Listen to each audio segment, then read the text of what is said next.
One of the most popular herbaceous bulbous plants used in the landscape industry in the subtropics and the tropics is a plant known as the spider plant. Now, it's not a chlorophyton, which most people regard as an indoor-outdoor landscaping plant.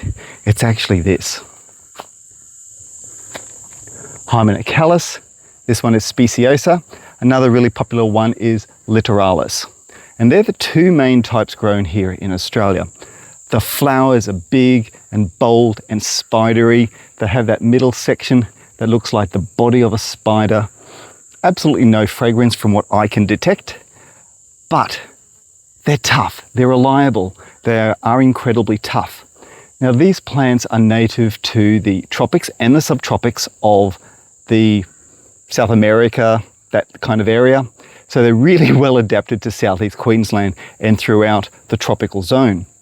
They grow them really well down in Sydney and Melbourne, provided the location, the spot, the site is correct and nice and warm. Now, right now, in the last week of December, they are coming up in full flower everywhere. This will tolerate full sun and also part shade. And I have to admit, personally, I think they look so much better when grown in part shade because the leaves are darker, greener, more intense. They really do make a beautiful feature when that green is allowed to create the intensity of dark green as much as it can.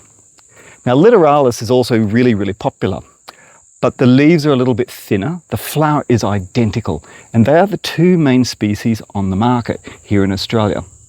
There are a few others, but they're very rarely will you find them on the market, or possibly even through collectors or online sellers.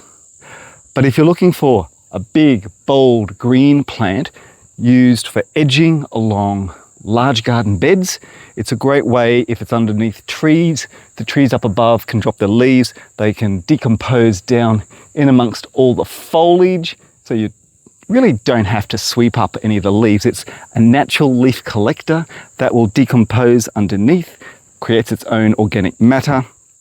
They're really low maintenance. They are prone to a few minor pests and diseases. I don't even bother with them. You can see a bit of spotting and circling on the leaves. It potentially could be viral or bacterial. I don't know. I don't really care. It's the impact of this plant that makes this plant a favourite at my place. Councils use it, developers use it, landscapers love it because it is so tough and low maintenance. The common name, spider lily, botanically, Hymenocallis speciosa, the one with the broad leaf, and Hymenocallis littorallis with a thinner leaf. Check them out at your local garden centre. They are great plants, tough plants. In other words, plant this. This is Paul, Plant Horticulture. Hope you've enjoyed the video, and if you have, please click the like button. Thank you very much.